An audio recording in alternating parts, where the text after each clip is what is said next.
Good morning. Sheila thinks the first time we met him was in a conference in Belgium, and he was washing dishes with us. This was a conference where we're heading out to India. I can't remember where I first met Des, but what I remember about him was his warmth, his depth, his realness, his sense of humour, a man you loved to spend time with. And he was our leader. He also gave Sheila and I social permission, boyfriend, girlfriend, all those years back. On Sunday, Jim Probert put on a mask, didn't he? He talked about the non-authentic mask. And he said this: so many of us walk around with a non-authentic mask, and authenticity cuts through that. He went on to say this: I think we still seek authenticity within our hearts as a desire for true story.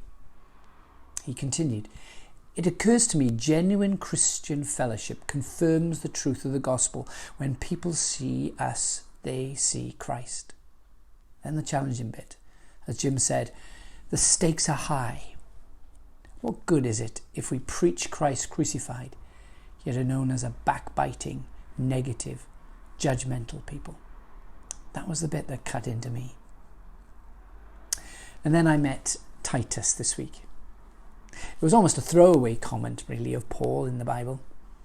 You see, Titus was a travelling companion with Paul, and Paul had sent him to Corinth with the unenviable job of taking a very tough letter that Paul had written to them.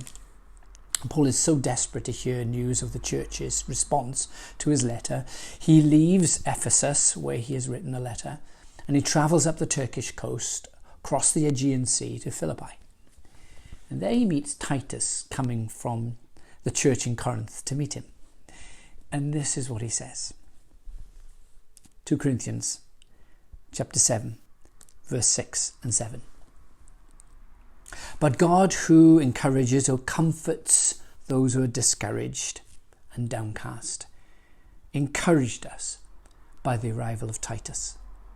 His presence was a joy, but so was the news that he brought, of the encouragement he received from you. I read that this week, and I wrote my very simple observation, and it was simply this: oh, I would love to have met Titus. There was something about his nature that lifted Paul. Listen to those words of Paul. His presence was a joy. Do you know people like that? Like my friend Des. There's something attractive, something winsome about people who are positive, warm, authentic believers of Jesus. The stakes are high, said Jim. What good is it, he said, if we preach Christ crucified and yet are known as a backbiting, negative, judgmental people? Let me add a couple more comments. What good is it if we talk of Jesus as the light of the world and instead we bring gloom and shadow, even darkness? What good is if we say we follow the happy, blessed God, yet fail to surrender to the deep joy he longs to restore in us?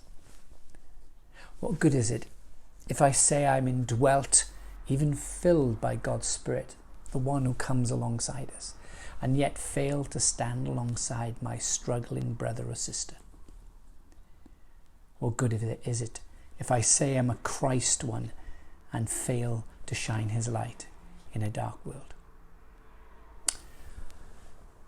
Lord, help me to be authentic, to be real, to be sincere. May my presence today bring someone joy.